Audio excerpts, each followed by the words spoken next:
Hello student, I hope आप सब अच्छे होंगे एंड आपने देख भी लिया होगा कि आईआईटी का एप्लीकेशन फॉर्म आउट हो चुका है एंड एप्लीकेशन लाइव है। एंड आपको अभी डाउट आ रहा होगा प्रेफरेंस ऑर्डर में। यार देखो, प्रेफरेंस ऑर्डर को समझना बहुत ज़रूरी है। अदरवाइज़ अगर आप गलती करते हो तो डेफिनेटली आपको ना उसका नुकसान तो काउंसलिंग में डेफिनेटली दिखने वाला। सो प्लीज़ ऐसी कुछ गलती मत करना। मैं आपको यहाँ प्रॉपर जो जो पॉसिबिलिटी हो सकती है कि आप गलती करो, मैंने सारी पॉसिबिलिटी कवर कर दी है ताकि आपसे वो सब गलतियाँ हो ही ना। Okay, got it.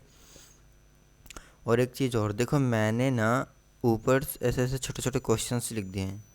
आप उसका प्रॉपर सॉल्यूशन भी लिख दिया।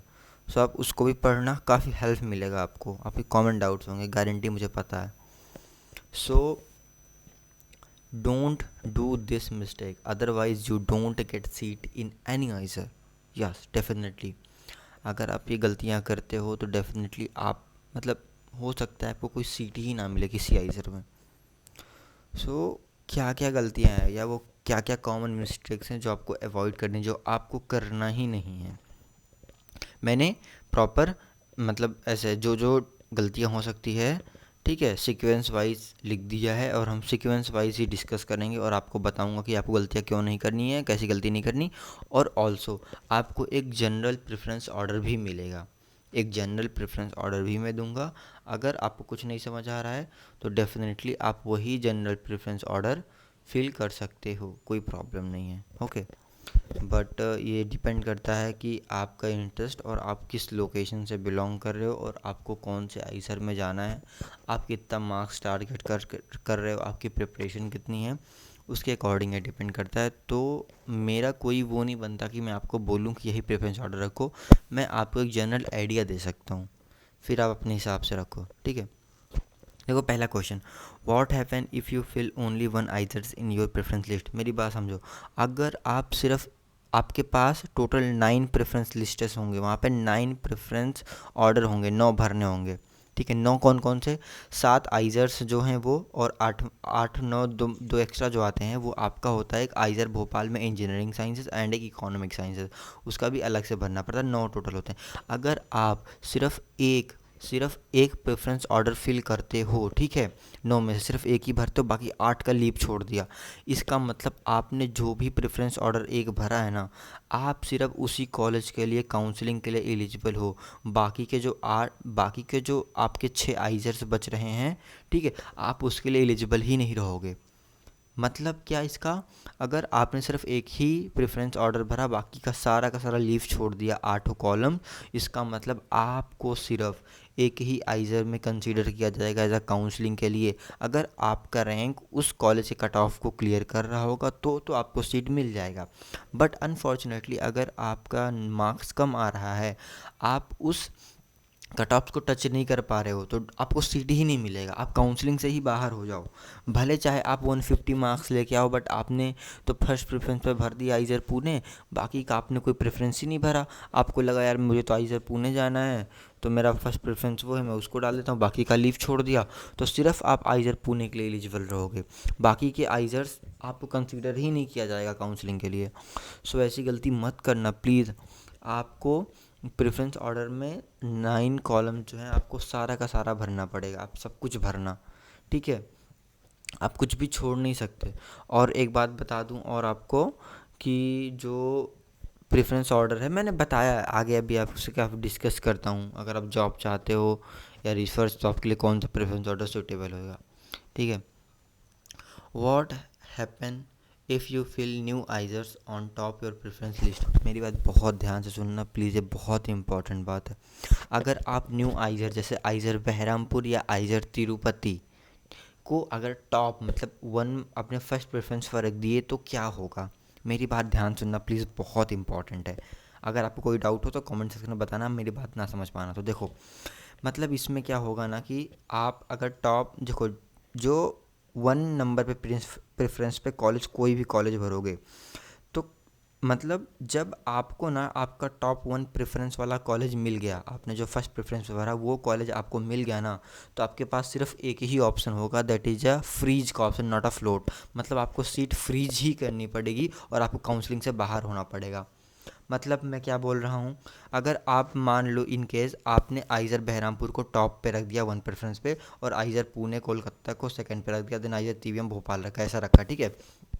और आपके मार्क्स आए 180 190, और आपको आइज़र बहरामपुर पहले ही राउंड में मिल गया, तो आपके मार्क्स कितने भी हों, चाहे भले आप आइज़र कोलकाता आइज़र पुणे के लिए एलिजिबल हो, आप कुछ भी नहीं कर सकते। आपको काउंसलिंग से बाहर होना पड़ेगा आइज़र बहरामपुर में ही सीट लेके। आपके पास वही ऑप्शन होगा, फ्रीज का ऑप्शन। मतलब देखो क्या होगा ना, कि आई जो प्रेफरेंस होता है 9, मतलब 9 देन 8 7 6 5 4, तो ये नीचे से ऊपर के साइड जाता है, ऊपर से नीचे कभी नहीं आएगा। मतलब आपको ना हमेशा आपके टॉप प्रेफरेंस जो है ना, टॉप प्रेफरेंस के बाद नीचे के प्रेफरेंसेस नहीं मिलती कभी भी, नीचे से ऊपर के प्रेफरेंसेस आपको दी जाएगी। मतलब अगर आपको टॉप वन प्रेफरेंस, मतलब टॉप फर्स्ट वाला प्रेफरेंस मिल गया ना, तो आप कभी भी नेक्स्ट राउंड में टॉप सेकंड वाले प्रेफरेंस पे थर्ड पे नहीं आ सकते। आपको फर्स्ट मिल गया तो आपको काउंसलिंग से लीव करना पड़ेगा। अब आपकी गलती है कि आपने नए आईएएस को पहले रख दिया था, वो आप पे डिपेंड करता है। ओके, सो ये गलती प्लीज़ मत करना।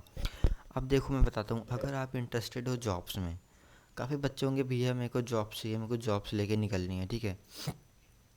सो अगर आप इंटरेस्टेड हो जॉब में, प्लीज़ मेरी बात बहुत ध्यान सुनना। अगर आप जॉब में इंटरेस्टेड हो तो मैंने आपके लिए कुछ प्रेफरेंस ऑर्डर बनाई है। देखो क्या है, अगर आप जॉब लेना चाहते हो तो आइज़र भोपाल में जो बीएससी इंजीनियरिंग साइंसेज है, 4 ईयर का कोर्स है, ठीक है। तो आपका यहाँ पे प्लेसमेंट 17-18 लाख का पर एनम का लग जाता है ऑन एवरेज, तो ठीक ठाक है, आप यहाँ पे जा सकते हो। Similarly BSc in economic science IISER Bhopal में ही है, अगर जॉब चाहिए तो जा सकते हो। फिर मैंने यहाँ आइज़र पुणे रखा है, दैट इज़ नॉट अ वीएसएमएस। मैंने बस ऐसा, बिकॉज यहाँ पे ऑप्शन ही आएगा प्रेफरेंस भरने को आइज़र पुणे ही, तो आइज़र पुणे इसलिए मैंने रखा थर्ड पे, क्योंकि यहाँ पे जो डेटा साइंस है ना, आइज़र पुणे ने भी डेटा साइंस से स्टार्ट किया है। तो डेफिनेटली अब डेटा साइंस अगर आपको मिल जाता है वहाँ जाके, तो डेफिनेटली आप जॉब के लिए अच्छे खासे बहुत गुड पोजीशन पे रहोगे। Same case in IISER TVM, मैंने टीवीएम को कोलकाता मोहाली से ऊपर क्यों रखा, जो यहाँ पे डेटा साइंस का कोर्स है ना। ओके, डेटा साइंस का जो कोर्स है, इसीलिए बेसिकली मैं डेटा साइंस को थोड़ा अच्छा रेट कर रहा हूँ जो टीवीएम के। तो डेटा साइंस में भी काफ़ी अपॉर्चुनिटी है, इधर टीवीएम में भी अगर आप लेते हो तो डेफिनेटली आपको अच्छे खासे जॉब की अपॉर्चुनिटी मिलेगी। इसलिए मैंने ये सीक्वेंस ऑर्डर भरा है, देन आइजर कोलकाता मोहाली भोपाल तिरुपति बहरामपुर, ये आप ऐसे ही सीक्वेंस भर सकते हो। और देखो, मतलब देखो बेसिकली है क्या ना, और जो आइजर्स हैं आप अपने मार्क्स के अकॉर्डिंग भी देख सकते हो कि आप कितना मार्क्स आ रहे हो। सो बेसिकली रखना क्या है ना, कि आप हमेशा प्लीज़ यही ऑर्डर फिल करो। मतलब जैसे ऊपर ना मोहाली को रखो, मतलब पुणे को रखो, कोलकाता मोहाली ये सबको नीचे, मतलब नीचे वाले आइजर्स को ऊपर मत रखो। आप ऐसा सोचो कि आपको टॉप आइजर्स मिलेगा, बहुत अच्छा मार्क्स लेके आ रहे हो, तो ही आपके लिए बेहतर है। ओके, अब ये देखो, what is the general preference order for all PCM PCB PCMB student. क्या जनरल ऑर्डर होना चाहिए प्रेफरेंस का, ये जो मैंने आपको दिया है, ये this is a general order preference. Okay, यही जनरल प्रेफरेंस ऑर्डर है। आप डेफिनेटली इसको आँख बंद करके भी फॉलो कर सकते हो। इसमें फ़ायदा क्या है ना, आपके मार्क्स कम हो या ज़्यादा, डेफिनेटली कोई दिक्कत नहीं, आप सारे कॉलेजेस के लिए एलिजिबल हो। अगर आपके ज़्यादा अच्छे मार्क्स आते हैं तो डेफिनेटली आप आइजर पुणे तक पहुंच जाओगे। अगर आपको कम मार्क्स आते हैं तो आइजर बहरामपुर तिरुपति भी मिल जाएगा आपको। बट अगर इन केस लेट सपोज आपने आइजर बहरामपुर को नंबर 1 पे रख दिया, पुणे को लास्ट में रख दिया, अगर आपके ज़्यादा मार्क्स आए तो आइजर बहरामपुर आपको मिल जाएगा। अब नेक्स्ट राउंड में आप नहीं बैठ सकते, आपको टॉप वन प्रेफरेंस मिल गया तो आपको वो लेके बाहर निकलना पड़ेगा काउंसलिंग से।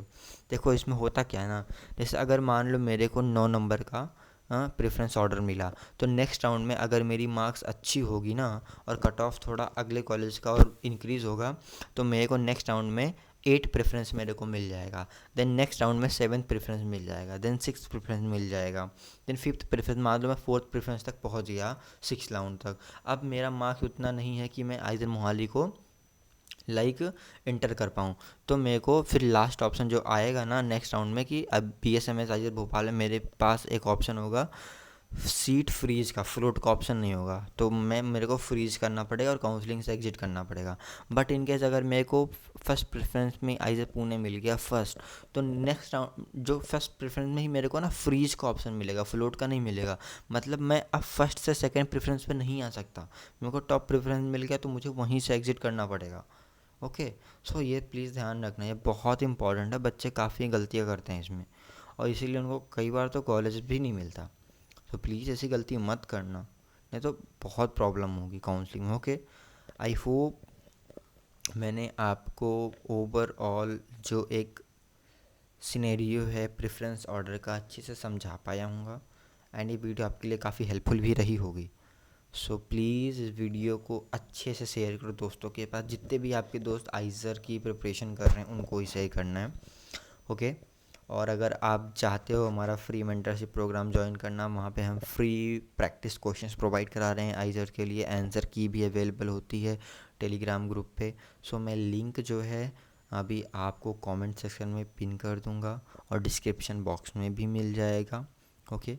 और क्वेश्चन जो प्रैक्टिस करा रहे हैं एक सीक्वेंस से चलने, भी हमने 2 ही सीट प्रोवाइड कराई है, उसका भी लिंक मैं क्या करूँगा आपको डिस्क्रिप्शन में दे दूँगा फ्री में। आप प्लीज़ जाके अच्छे से प्रैक्टिस करो, एंजॉय करो। कोई भी डाउट होती है या कुछ समझ नहीं आया, प्लीज़ कमेंट सेक्शन में बताओ, मैं आपके डाउट पूरा ट्राई करूँगा सॉल्व करने की। तो थैंक यू स्टूडेंट, मिलते हैं नेक्स्ट वीडियो में, तब तक के लिए बाय।